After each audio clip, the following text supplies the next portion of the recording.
e vazia. Trevas cobriam a face do abismo, e o Espírito de Deus se movia sobre a face das águas. Gênesis capítulo 1, versículo 2. Gente, no vídeo anterior nós analisamos, estudamos e meditamos no versículo 1. Hoje eu quero meditar com você no versículo 2. Calma, eu não vou fazer versículo por versículo até Apocalipse. Mas lembra que eu falei pra vocês lá no primeiro vídeo dessa série que o livro de Gênesis ele é muito especial porque ele é como se fosse um resumo de toda a Bíblia, principalmente os 11 primeiros capítulos. Por isso eu estou me detendo mais para falar sobre esse comecinho aqui da Bíblia. Também não vou fazer versículo a versículo até o final de Gênesis não, mas esses dois versículos precisam de uma atenção especial. Depois a gente começa a mergulhar nas demais escrituras com porções maiores, tá bom? Mas vamos lá, o primeiro versículo, como eu falei no vídeo anterior, é uma sentença geral. Então Deus está dizendo que criou todas as coisas. A partir do versículo 2, nós vamos ver como foi feita essa criação agora de forma um pouco mais minuciosa. Não tanto, porque a Bíblia não é um livro científico, ainda que você possa tirar daqui muita sabedoria nesse sentido, mas ela não tem o propósito de ser um material científico. Lembre-se, ela tem o propósito de revelar a pessoa de Deus, ela tem o propósito de revelar Jesus Cristo e nos apresentar o Deus no qual nós cremos. Vamos lá, então o versículo 2 diz: era a terra sem forma e vazia. Então Deus começa toda a sua obra criando uma matéria. Ele cria matéria, algo que ele vai denominar como terra. E ele vai dizer que ela é sem forma e que ela é vazia. Sem forma, sem ordem, é simplesmente matéria. E vazia, não habitada. No livro de Isaías, nós encontramos que Deus falando para o profeta que o propósito da terra é ser habitada. Nós vamos desenvolver ao longo aqui do primeiro capítulo um pouco melhor essa ideia do propósito da criação, tá bom? Mas a princípio vamos ficar com isso. Deus fala em Isaías que o propósito da terra é ser habitada. Então, a terra foi feita para ter gente, a terra foi feita para ter animais, a terra foi feita para ter seres. O propósito da terra é ser habitada. Logo, se ela está vazia, ela ainda não alcançou o seu propósito. Então, Deus está colocando a terra como sem forma, sem ordem e vazia, sem estar habitada. Guarde essa informação. Vamos continuar. Ele vai dizer: trevas cobriam a face do abismo. Então, na face do abismo, por sobre as águas, porque face do abismo no original está querendo falar sobre muitas águas, era um lugar de muitas águas, como se fosse o centro da terra, onde existem muitas águas, tá? Então, sobre essas águas existia trevas. O que ele está querendo dizer com a palavra trevas? Ausência de luz. A luz ainda não havia sido criada.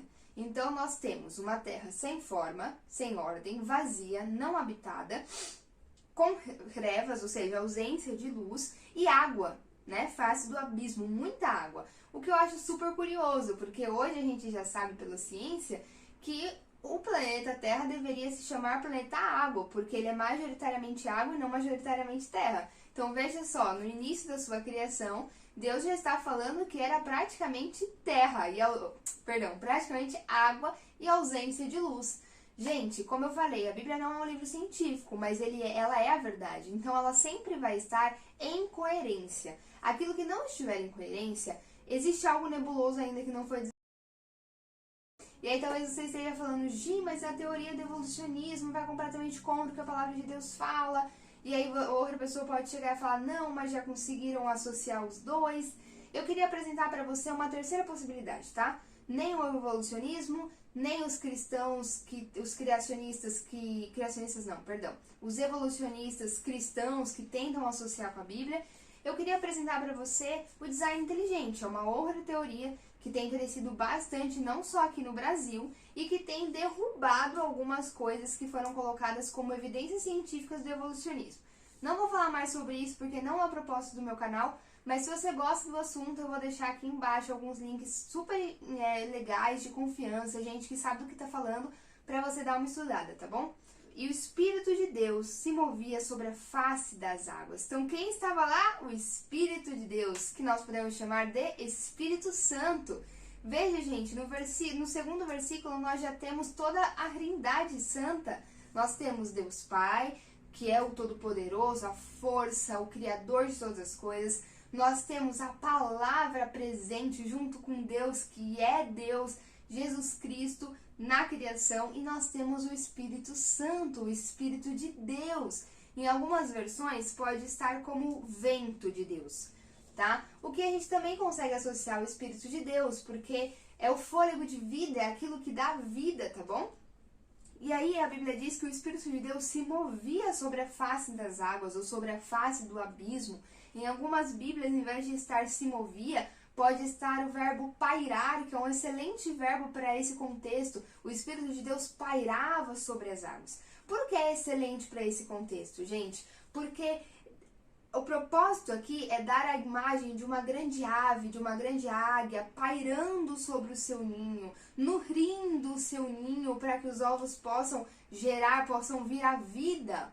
Essa é a imagem. Gi, como você sabe que é essa imagem? Porque no original, esse verbo aqui, que foi traduzido como mover ou como pairar, ele está associado em outro texto na Bíblia, se eu não me engano, em Isaías, com o propósito de conferir essa imagem de uma ave nutrindo o seu ninho. Então veja, qual é o papel do Espírito Santo na criação? O papel de nutrir, de gerar vida, de dar ordem ao caos. Lembra que a terra era sem forma? E o Espírito Santo de Deus vai atribuir forma a essa terra, vai atribuir ordem, porque nos próximos versículos nós vamos ver que as coisas começam a ser ordenadas, começam a se organizar e o restante da criação começa a surgir. Então, um dos papéis do Espírito Santo é atribuir ordem ao caos, é atribuir forma. Deixa eu te falar, às vezes a minha vida, a sua vida está completamente caótica, completamente sem ordem, porque assim é a vida de alguém que não possui a presença do Senhor, que não possui o Espírito Santo habitando. É uma vida caótica, uma vida sem forma, não tem sentido, não tem propósito. E o Espírito Santo de Deus vai atribuir forma, vai atribuir ordem ao caos que está a sua vida.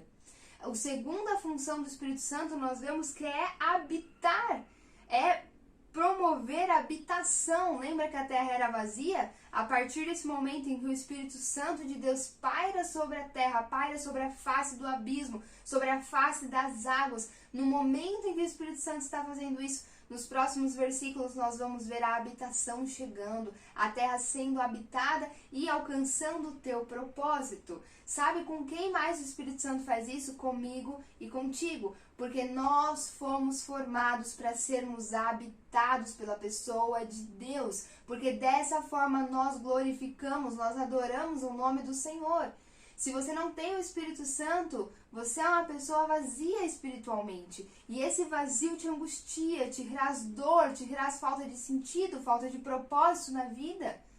O Espírito Santo tem a função de ocupar esse vazio. A Bíblia diz que o Espírito Santo de Deus mora dentro da gente. Ele habita dentro de nós. E dessa forma ele nos faz alcançar o nosso propósito, porque nós nos tornamos morada do Espírito Santo, morada do Espírito de Deus. Isso é incrível. E talvez você que esteja me assistindo esteja pensando assim, Gi, mas eu sou cristã, eu conheço a Jesus, eu já tenho um tempo de caminhada, mas vira e mexe eu me sinto vazia de novo. Vira e mexe, eu perco um pouco o sentido da minha vida, o meu propósito se perde, parece que nada mais faz sentido. E eu entendo você e eu quero muito falar sobre isso, porque nós cristãos temos muita dificuldade de assumir isso, que mesmo sendo cristãos, nós temos dias maus, nós temos dias ruins, nós temos dias em que parece que nada faz sentido e com uma certa angústia, um certo vazio toma conta da gente. Nós precisamos ter coragem de falar sobre isso, porque isso é uma verdade e eu quero explicar isso para você. Tirando o fato de, às vezes, essa angústia poder ser um pecado e o Espírito Santo está entristecido, porque a Bíblia diz que o Espírito Santo se entristece quando nós pecamos. Então, tirando essa situação, você orou, você pediu para Deus te revelar se você está fazendo alguma coisa errada, você pensou, refletiu e tá tudo certo, você não acha que tem nenhum pecado, ou tem, você já se arrependeu, já recebeu o perdão de Deus, mas ainda assim você se sente vazio, parece que a vida não faz sentido e tá tudo meio esquisito. Sabe o que acontece? O nosso preenchimento, ele é progressivo. Assim como a revelação do Cristo na Bíblia é progressiva, a nossa santificação também é. Uma vez que nós encontramos a Cristo, o Espírito Santo nos convence do pecado, nos leva a crermos de todo o coração em Jesus. Jesus passa a ser nosso único e suficiente Salvador. E sim, a partir desse momento, muita coisa deve mudar já. Muita coisa deve acontecer. Um rompimento na sua vida. Um antes de Cristo e um depois de Cristo com certeza vai acontecer em você. Muita coisa vai mudar. Mas também existem coisas que vão permanecer, coisas que você vai precisar batalhar e trabalhar para que isso mude, e o próprio Espírito Santo vai batalhar junto contigo, em um processo chamado de santificação. E você vai viver esse processo de se permitir ser preenchida cada vez mais, cada vez mais, cada vez mais, até chegar à plenitude, até chegar ao completo, até chegar ao momento de totalmente preenchido, preenchida, de forma que não se sinta mais nenhum tipo de vazio. Isso é uma progressão, isso acontece gradativamente ao longo de toda a vida. A Bíblia diz que nós seremos perfeitos quando o perfeito vier. Quando o perfeito vier, nós então veremos ele, seremos como ele é, porque o perfeito veio. Porque Jesus então será completo na nossa vida. Porque a revelação sobre quem ele é será completa. E isso só vai acontecer quando Jesus vier para que nós possamos viver a vida eterna com ele, ou quando nós formos encontrar ele, porque chegou o nosso momento.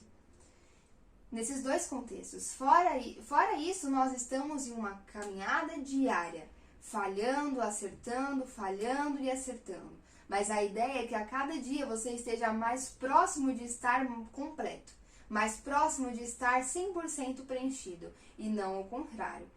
Então, você precisa estar sempre estar na presença dele. Ah, mas Gia, eu preciso ter um ritual, preciso, sabe, separar 2 horas, fazer uma listinha de louvores, ler não sei quantos capítulos. Não, gente, não é místico. Jesus vive, o Espírito Santo está dentro de você. Onde você vai, o Espírito Santo vai também, porque ele habita em ti. Então, o véu já se rasgou.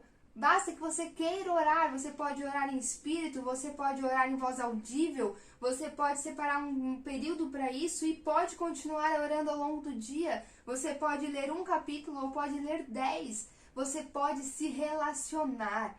Louve, cante, fique cantarolando, louve em pensamento, ore com voz audível, fale sobre Jesus, vá à igreja. A Bíblia diz, tudo que é louvável, tudo que engrandece ao Senhor, faça. Varás, tenha sede, busque saciar a sua sede e o Espírito Santo vai te preencher cada vez mais, vai revelar a você quem é Jesus Cristo cada vez mais, até que você alcance a plenitude com a vinda do nosso Senhor e Salvador ou com a sua ida até Ele antes que Ele venha. Quero fazer uma oração com você no final desse vídeo. Vamos orar. Pai, obrigada, Senhor. Obrigada, Senhor, porque nós estamos falando sobre Ti. E não existe coisa melhor, Senhor, do que falar sobre Ti, do que falar sobre as Tuas Escrituras. Ó Deus, não tem coisa melhor. Isso nos preenche, isso nos completa, isso dá sentido e propósito à nossa vida. Pai, eu oro nesse momento para que essa pessoa que está me assistindo receba o Espírito Santo de Deus na vida dela. Se existe ainda, Senhor, alguma dúvida, se existe ainda algum impedimento, que isso seja retirado, ó Pai, e que ela possa receber o Teu Espírito Santo, que ela tenha convicção, que ela creia de coração que Jesus Cristo é Senhor e Rei, que ela creia nele como seu único e suficiente Salvador e que seja capaz de expressar isso, Senhor, com a sua boca, Senhor, proferindo isso em palavras. Pai, eu peço, Senhor, para que ela vivencie essa experiência, que o amor dela por Ti aumente, que ela sinta sede, aumente, Senhor, a sede dessa pessoa por Ti, e que dessa forma ela Te busque, ela Te procure e ela Te encontre, e que ela caminhe em santidade, que ela queira crescer em santidade, que ela não se conforme, Senhor, com o que ela vive agora, no sentido de santidade, mas que ela queira mais, que ela queira cada vez mais se parecer contigo, viver cada vez mais em santidade e ser preenchida pelo Senhor.